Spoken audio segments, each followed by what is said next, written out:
So he's overrated. That's why. Damn. I think people get caught up in the concept of like him being the most dominant big at the time, which is really just he was just the most physically imposing player. But when you talk about dominant, like bro, like it's not like he did things that we've never ever seen before from a statistical standpoint. No, he did not. No. From an eye test standpoint. From an eye test. Oh, from an eye test, yes, that's what I'm saying. So please. you're when they say dominant, they're just talking about physically imposing. Like he didn't dominate. All right, chat. Let me know. Is Shaquille O'Neal overrated before we watch the rest of this video? Let me know. In my opinion, if I had to say yes or no, I would say yes. I would say yes. I think a lot of people look at Shaq and how physically imposing he was, and you know the stats he was putting up in the early 2000s, and just automatically say, "Yo, ain't gonna lie, is he not in the GOAT convo? He gotta be top 5, right? Like 3P, that's crazy." I think a lot of people do the same thing with Wilt Chamberlain. Like again, no one is saying Shaq is not a great player. No one is saying Shaq is not a great player. No one is saying Wilt's not a great player. But I think people look at Wilt, look at those 50-point per game seasons, look at the 100-point game, and say, yo, the only reason he's not considered the GOAT is because, you know, Celtics and, you know, with Bill Russell, they just had a better team, but the better player is Wilt Chamberlain. I don't even want to get into the Wilt bag, but let's get it. Hop off a 16 passenger. This a G5. No, this not a Challenger. Big one. Shaq is contributing to 3-year pick talks. Contributing to 3-year picks. Are you talking about peak? You might just have to reword that super chat again. But shout out to you for the 20. Yeah, I don't know. I again, if I just had to choose between yes or no, is he overrated or not? I'm leaning towards overrated than not. Because how is he underrated would be my thing. There's no way in hell Shaq is overrated. All right, bro. Also, listen, I'm gonna just say this, man. Do y'all know how many times Shaq has got swept? And that's not to say because Shaq got swept, he's ass. And this is why I think like it adds to the overrated conversation. A lot of these all-time greats, if they got swept, what was it? Someone said 5 times in a decade? Chat, if LeBron got swept 5 times in a decade, if Kobe got swept 5 times in a decade, I think for other players, we wouldn't think, because people just don't do the research. But like, if Curry got swept 5 times in a decade, I'm just saying, man. Y'all would call them overrated. Dominate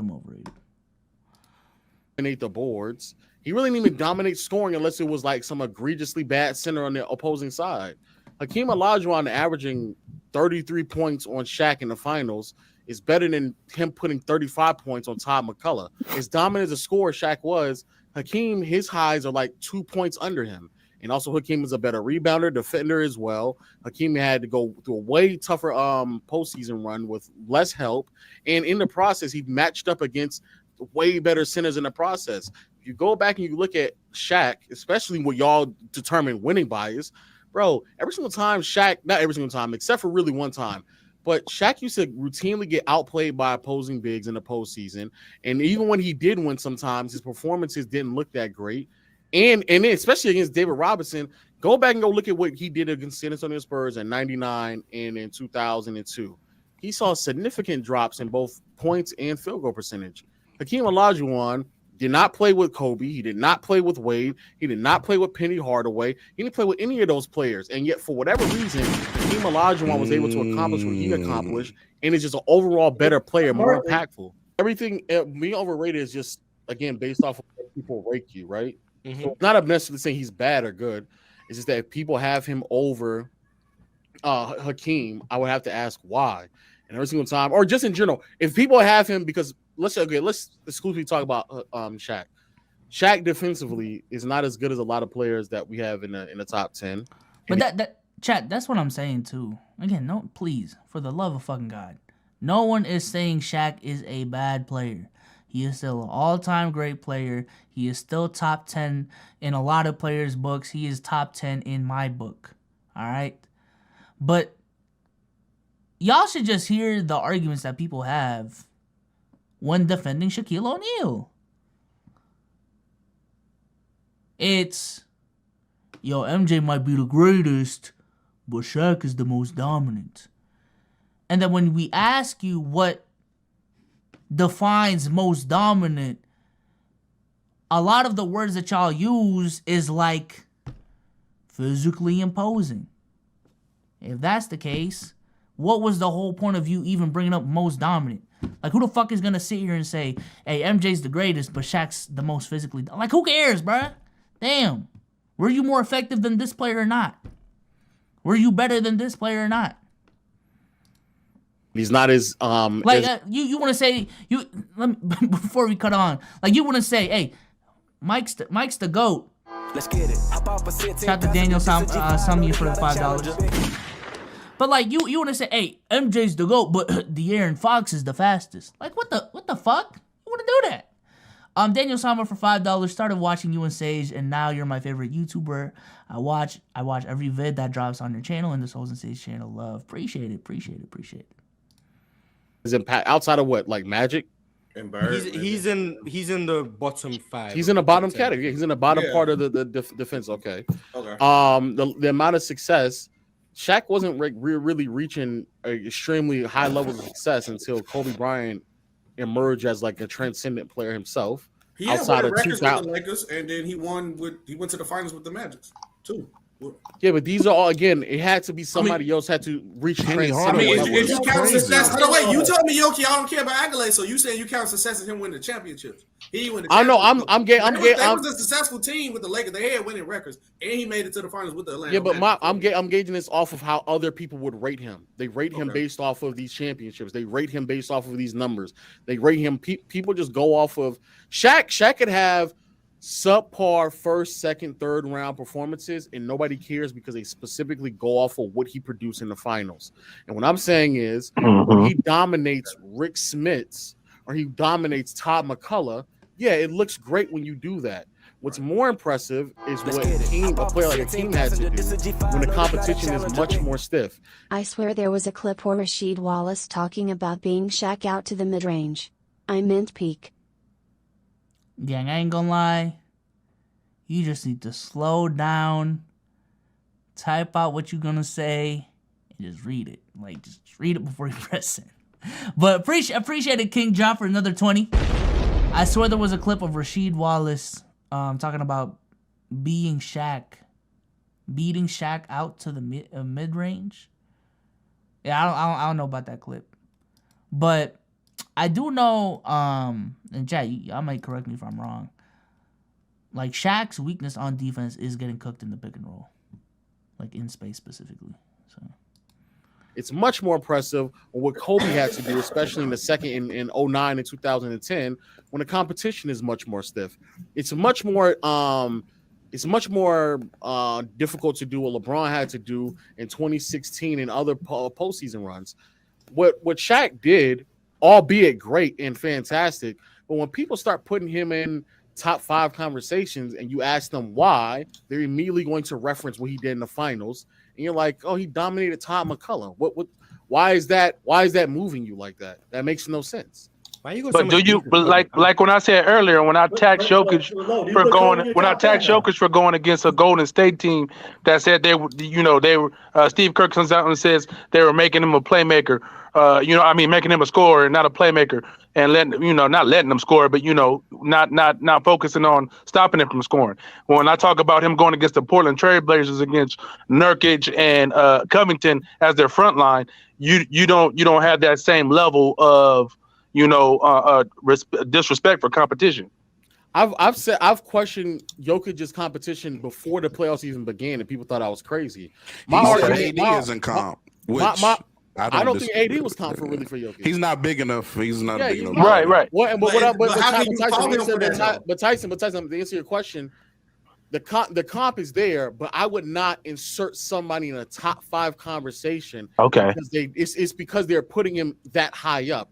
Not because dominating them should put you in top 15 to 10 comp. Okay. But you dominating weak comp should not put you in top 5 conversation. How can you dock somebody?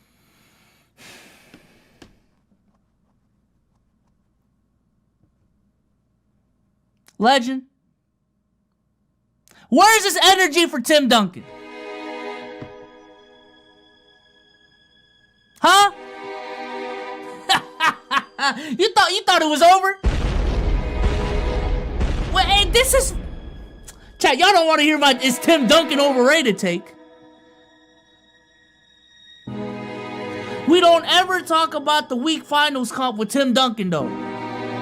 Right? We won't ever do that.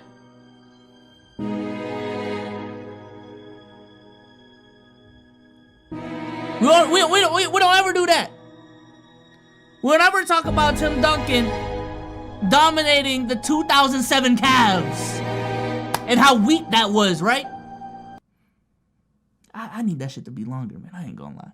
We never talk about him like we're having these conversations about the Nuggets and the Heat right now. We'll never talk about Tim Duncan beating the New York Knicks as an 8 seed, right? Come on, bro. Come on. This is crazy. This is crazy. We'll never talk about, who was the net center in 03? Who was the net center in 03, bro? Kenyon Martin? I mean, I guess not too much on Kenyon Martin, but I'm pretty sure Kenyon Martin was their power forward. Who was the 2003 Nets center?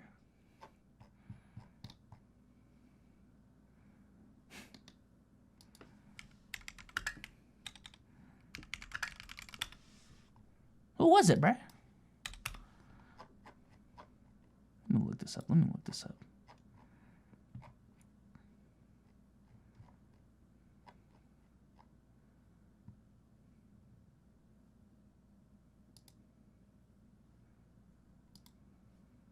Was it really Kenyon Martin? The fuck? Hold on, chat.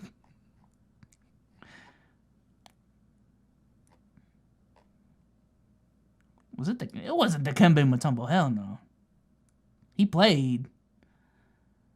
Jason Collins? Jason Collins?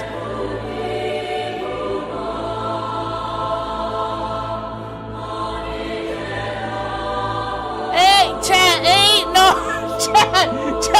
chat. Come on, bro.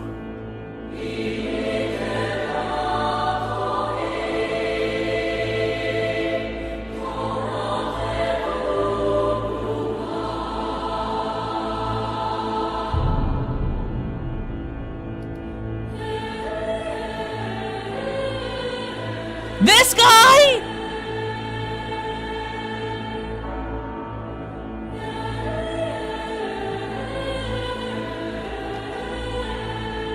Jason Collins?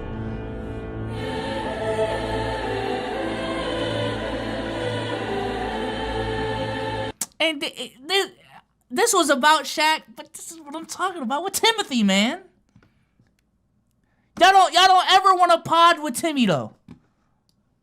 You know, like y'all don't ever want to pod for real with Timothy Duncan.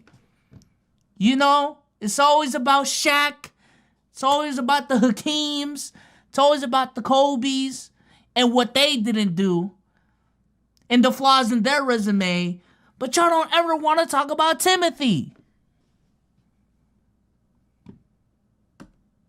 It's crazy, man. For something they can't control. Like, I give you the point with the Shaq saying, like, when he had, like, league competition next to me played bad and Bonds played good. But I'm just saying, like, Jokic this run, you can't control who you play. You only can only play who's in front of you. So I don't think it's necessarily fair to dock somebody for your competition. It's not doxing. It's me. If the argument that the reason why Shaq is top 5 is because he dominated Todd McCullough and Rick Smits, a much better litmus, a much better. I will say I think Lowe's argument is weak from this standpoint. He is sticking to that top 5 shit a little bit too hard. Like if he's saying like people got Shaq in the top 5 when he's really 7, like at that point, or I don't know. I feel like at that point he's just properly rated. But I don't know. I don't even hear that many people have Shaq top 5. Yeah, I don't know. Litmus test would be to see what did he look like against the Spurs when it was actual competition, and there was a noticeable regression. While on the other hand, someone like Hakeem, when he matched up against Shaq in the finals, he averaged 33. That's the other thing that blows me away. Hakeem averaged 33. A young Shaq. Is a young Shaq? No, he got cooked though. He got cooked. But is a young Shaq better than Tom McCullough and Rick Smits? Oh my God. Why you just keep just? They don't deserve to be just criticized. No, but that's the argument. That's the argument. They never get their name said positively. Like Rick Smits was a good player, and I never hear him get mentioned. The Dutch boy in the paint was pretty consistent. Not at that stage of his career, he wasn't good. Not at that stage. Right, that's fair. No, but no one talks about when Rick Smits was good. It's just when Shaq dominated him, he was a bomber. Someone praised Rick Smits. I ain't never heard nobody defend Rick Smits. Rick Smits was a solid big. He was a solid big. That's a fact. Not at that stage in his career, he wasn't. He wasn't no solid big at that. Not before he retired, but he was a solid. He was a solid big. Man. He was so low. He was. Oh my God, bro. Nah, they're trolling. They're trolling. Hey, like I said, man. Like I said, if I really had to choose, I think it's properly rated. If I'm gonna just keep it a bean, but if you put a gun to my head, yo, is Shaq overrated or underrated? I would say more overrated than underrated. I don't know. Shaq is a weird one, no cap. Also in different ways, you know what I'm saying? Shaq been trying to slide into like the IG models DMs lately, bro. He tried to slide into Home Depot girls DM, bro. Like, damn.